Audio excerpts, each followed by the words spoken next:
শিক্ষার্থী হেনস্থার প্রতিবাদে ঢাকা নোয়াখালী সড়ক অবরোধ করেছে শিক্ষার্থীরা।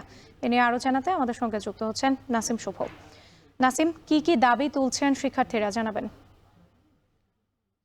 নোয়াখালীর বেগমগঞ্জের যে টেক্সটাইল ইনস্টিটিউট, সেই টেক্সটাইল ইনস্টিটিউটের তৃতীয় বর্ষের এক নারী শিক্ষার্থী যে আজ টেক্সটাইল ইনস্টিটিউটের সামনে থেকে সিএনজি যোগে জেলা শহরের মাইজদিতে যাওয়ার সময় তাকে সেখানে সিএনজি চালক সহ বাকি যে দুজন যাত্রী ছিল তাদের ভাষ্যমতে তারা কিন্তু তাকে হেনস্থা করেছে এবং তার গলা থেকে চেন এবং তার মোবাইল ব্যবহার করা যে মোবাইলটি সেটিও ছিনিয়ে নিয়ে যায়।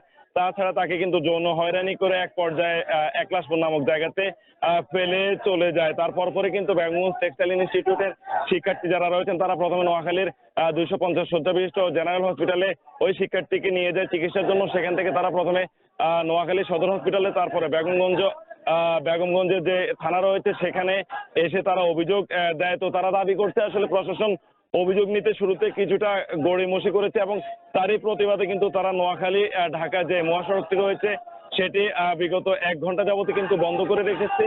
এতে করে এই চৌরাস্তার চারপাশে যে রাস্তাগুলো রয়েছে সেগুলোতে প্রায় 2 থেকে 2.5 কিলোমিটার জট সৃষ্টি হয়েছে এবং ঢাকাগামী, লক্ষ্মীপুরগামী এবং ফেনী সহ দেশের অন্যান্য জায়গায় নোয়াখালী থেকে যে সকল বাসগুলো ছেড়ে যায়, অন্যান্য যানবাহনগুলো, সেগুলো কিন্তু সবগুলোই বন্ধ রয়েছে, যান চলাচল বন্ধ রয়েছে, যার কারণে প্রায় 2 থেকে 3 কিলোমিটার চারপাশে যানজটের সৃষ্টি হয়েছে।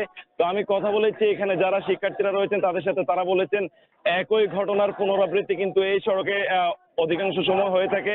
এখানে যে সকল সিএনজি চালকেরা রয়েছেন নিবন্ধনহীন অনেকগুলো সিএনজি চালক, সিএনজি থাকায় আসলে কোনো একটা ঘটনা ঘটলে তার অপরাধীকে শনাক্ত করা খুবই কষ্টকর হয়ে যায়। পাশাপাশি বেগমগঞ্জের যে সিসি ক্যামেরাগুলো ছিল এক সময় সেগুলো সবগুলোই কিন্তু নষ্ট হয়ে যাওয়ার কারণে কোনো অপরাধ ঘটলে কিন্তু অপরাধীকে শনাক্ত করা সম্ভব হয় না। তো যার কারণে কিন্তু তাদের আজকের এই অবস্থান এবং তারা বলছে প্রশাসনের পক্ষ থেকে আসলে সুষ্ঠু আশ্বাস এবং যে অপরাধী তাকে শনাক্ত করা পর্যন্ত কিন্তু তাদের এই অবস্থান চলবে।